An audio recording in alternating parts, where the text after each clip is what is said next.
se manter assim ou eventualmente piorar. Não, pode ser que o Lula, inclusive, melhore, a expectativa dele em relação ao governo melhore. Mas o fato é que a realidade para ele, e talvez esse sentimento de urgência se dê também com base nisso, é um desafio adicional e que, insisto, está trazendo angústia para o presidente. Isso explica o Banco Central, como ele se posicionou. Você tem que olhar, 60 milhões de votos é muita coisa, mas o outro lado teve uma votação muito expressiva. 58, ficou uma divisão pequena. Isso mostra que é um capital político também frágil para um governo que está começando. Por isso a necessidade de dar resultado quanto antes, para não perder apoio, para mostrar o que veio. E, claro, o Lula tem falado que ele tem 4 anos, agora já está se falando numa reeleição. Mas quem pensa que tem 4 anos também quer dar resultado logo. E tem um fator que a gente tem que pensar sobre ter ou não uma meta ou já um programa para o governo. É o fato de que os dados estavam muito escondidos. Estavam escondidos durante o governo Bolsonaro, estavam durante a transição e agora que essa caixa está se abrindo com os dados reais. Não é coisa simples, não. E aí veio o outro elemento, o outro fato da semana, que foi a briga ali de governo com o Banco Central. Mas eu não queria me ater exatamente à briga, porque isso a gente já falou exaustivamente aqui na Globo News, a imprensa toda está falando. O presidente cometeu erros, o presidente da República, e não é porque ele está indo atrás do Campos Neto, não. É porque a estratégia me parece uma estratégia, aliás, me pareceu uma não estratégia. Me pareceu intuitivo. E se foi intuitivo, se esse avanço do presidente da República sobre o Banco Central foi intuitivo, tem um problema. A PL, que o Lula sempre foi muito elogiado de ter esse sentido, né? esse senso de momento, de oportunidade, mas também revela para mim uma certa solidão do presidente. Em que sentido? Quando você olha para o governo Lula 1, você vê ali um Estado maior. Então, você tinha Antônio Palocci, você tinha o José Dirceu, o Guxiquem, o Márcio Tomás Bastos, você tinha ministros que Lula ouvia de maneira muito recorrente.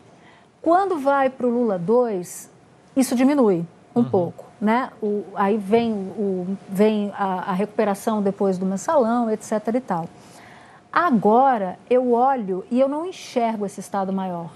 Eu não enxergo uma pessoa do governo em que fala e o Lula rapidamente assimila. Eu acho que o Lula custa a assimilar. Nem uma pessoa e nem um grupo, né? Até falava com uma fonte do Palácio agora há pouco que dizia o seguinte: não é que ele não tem ouvido, ele tem ouvido muita gente de fora que joga gasolina na fogueira. Mas o que importa é quem está todo dia com o presidente da República. Essa voz diária do presidente da República, eu não vejo com peso ainda. Todo mundo está muito cuidadoso ali. Mesmo nesse episódio, com o episódio que o Lula está perdendo de goleada, que é a questão do Banco Central, ele está falando ali para um público da esquerda do PT, o grupo também da esquerda do Congresso Nacional, mas o Lula não está ele não está se comunicando bem. Até porque é o seguinte, hoje ele foi desautorizado pelo presidente da Câmara dos Deputados, Arthur Lira, e foi desautorizado aquilo que a gente já falava há muito tempo. Ora, desde o primeiro momento, não vai cair a autonomia do Banco Central, porque não vai cair, porque acabou de ser aprovado por esse presidente da Câmara. Foi o primeiro grande ato, a primeira grande matéria aprovada pelo atual presidente da Câmara quando ele assumiu há 2 anos. E não existe ambiente no Congresso Nacional para isso.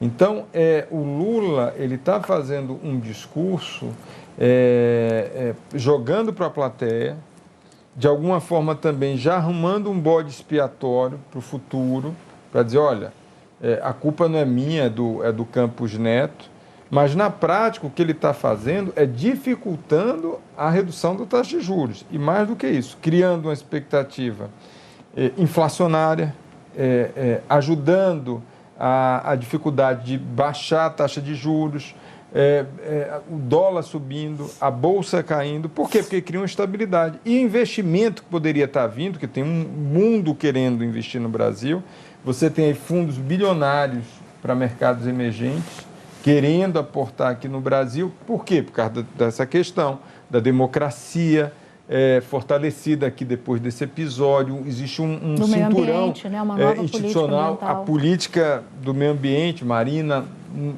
com visibilidade no exterior, Lula mais ainda, porque está encampando esse discurso ambiental, e todo mundo ali com freio de mão, puxado. Eu concordo com o Camarote num ponto, mas talvez eu tenha uma avaliação diferente num aspecto. Eu concordo que foi um erro a abordagem do presidente, um erro, inclusive, para quem tem o propósito de mudar a meta de inflação. Se você tem uma inflação com uma meta um pouco mais folgada, isso alivia o Banco Central na hora de tentar controlar a inflação para que ela feche o ano dentro da meta estabelecida. Mas eu acho que o Lula conseguiu colher um fruto que não é desimportante. O debate sobre o juro alto no Brasil e sobre o Banco Central poder estar errando a mão surgiu. Da forma atropelada, Natuza? Eu concordo, mas eu concordo. Só criou ruído. Ele poderia fazer de uma forma inteligente. Eu também acho. Mas não dessa forma. Mas o fato é que, como consequência, e tem economista sério, tem dono de banco, dizendo o Banco Central está errando a mão no juros. Sobre isso eu não tenho como dizer, eu não faço conta, não sou economista, mas tem gente séria. Mas a inflação está aumentando. E economista sério falando, está over, está over. Mas eu não queria perder o gancho do Arthur Lira e também do Rodrigo Pacheco, porque eles botaram ali a coisa no limite. Mas queria mostrar o juro no Brasil em comparação com outros países e por que a discussão, mesmo encaixada de forma atabalhoada, essa discussão faz sentido de ter. Não do jeito que aconteceu, mas ela faz sentido de existir. Vamos dar uma olhada aqui no mapa de juros em relação à inflação. Então você vê aí, olha, uma lista do Brasil, uma taxa de 13,75, depois vem Índia, Estados Unidos, Reino Unido, China, zona do euro, e a gente pegou o Japão também. Vamos entrar a próxima tela para a gente dar uma olhada no nível de inflação desses países. Então, olha só, o Brasil que está ali liderando esse ranking, quando você vem para a inflação, ele pula para quinto. Essa discussão que tem gente séria fazendo e que acho que o Lula fez ecoar. O juro no Brasil, desse tamanho de 13,75, faz sentido para uma inflação de 5,77? É esse questionamento. Mas não dá para comparar essas economias, cultura, mas tem um ponto, questão né? fiscal desses países. Não dá para comparar, mas tem um debate de juro alto. E acho que o Lula introduziu isso essa semana, falando da cultura do juro alto. Tem um ponto. Quem precisa cuidar da inflação é o Banco Central, mas quem define qual é a meta de inflação é, na prática, o governo federal, o Copom. 2 do governo e 1 do Banco Central. Então, se a nossa inflação está 5,77 neste momento, claro, 12 meses, mas a meta é 3,25, o Banco Central tem que apertar esse juro, entende? Sim. E ele está olhando lá para frente, para o ano que vem já. Então, tem um esse é o mandato do Banco Central. O Banco Central precisa perseguir a meta. O que é que a gente herdou do governo Bolsonaro? Um rombo fiscal sem precedentes. A gastança que foi, estava agora com informação que é assustadora. Só desse incremento das fraudes do Bolsa Família, estava conversando com o ministro da CGU, Vinícius Carvalho, ele coloca o valor de 2 bilhões e 600 milhões de reais, ou seja, gasto que não deveria ter acontecido, ainda mais que é possibilidade de fraude grande. Então, isso daí é só um exemplo. Você teve a PEC eleitoral, você teve redução de tributação dos combustíveis, você teve uma farra fiscal. É lógico que isso já tem um impacto inflacionário enorme. Não teve maior porque a taxa de juros foi mantida e foi, inclusive, elevada no governo Bolsonaro.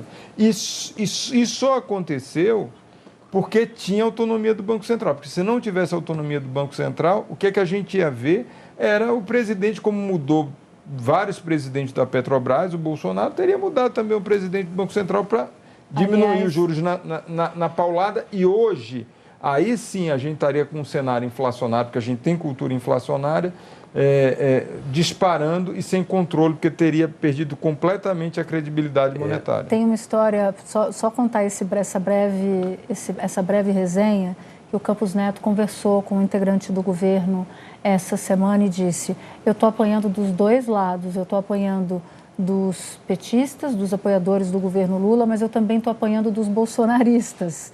Aí a fonte... Conhecemos essa situação. Conhecemos. Aí a fonte falou assim, mas exatamente por quê?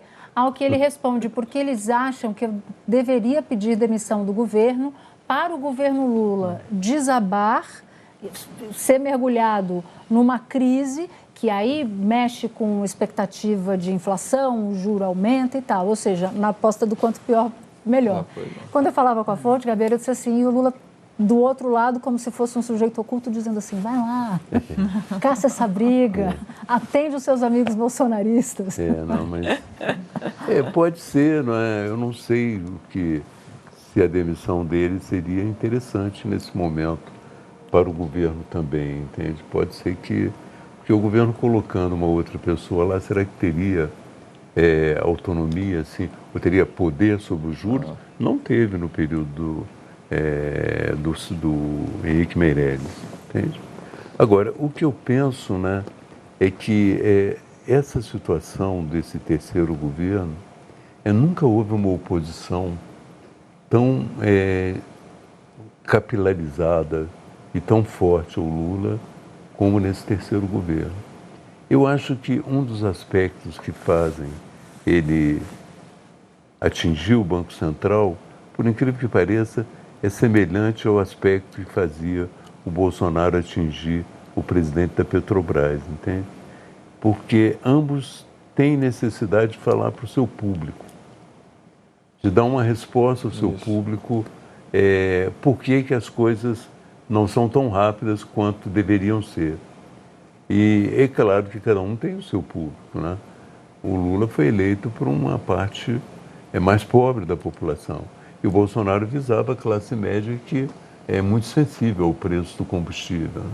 Mas cada um encontra um adversário ou um vilão, entende, num determinado momento para expressar